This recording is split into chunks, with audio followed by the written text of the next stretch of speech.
Today, we're launching up to the reaches of space for a fine wine classic, Apollo 13, released in 1995. For me, this is Ron Howard's finest work. With him at the helm, you feel the weight of every solitary moment of the mission, from start to finish. So much tension, even on repeat viewings when I know exactly what's going to happen. But that's just a testament to the film's drawing power. It's very obvious his passion and dedication to making this project the best it could possibly be.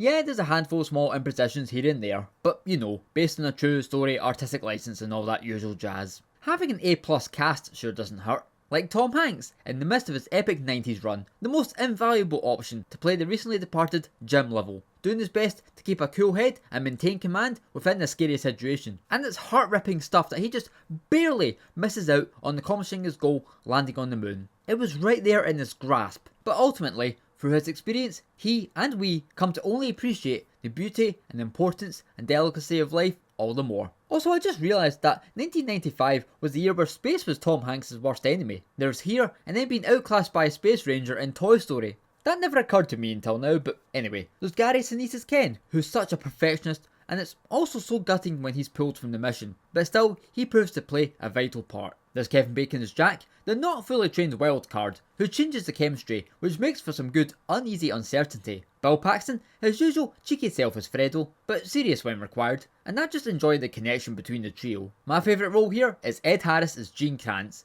An unreal performance. This is the epitome of excellent, focused, resilient leadership. And like the astronauts themselves, he is a true heroic inspiration. Oh, and fun fact, I got to see Ed in person at Glasgow Film Festival. That was rad.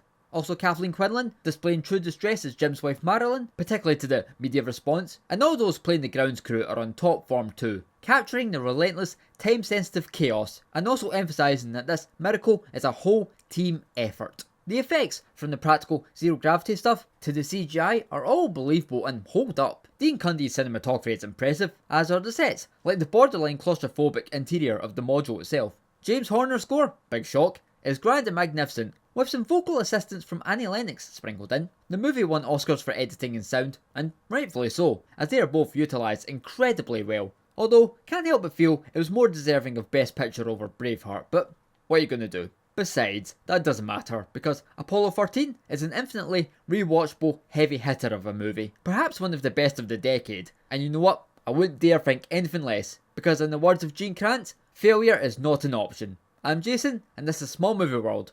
Watching, talking, and loving films.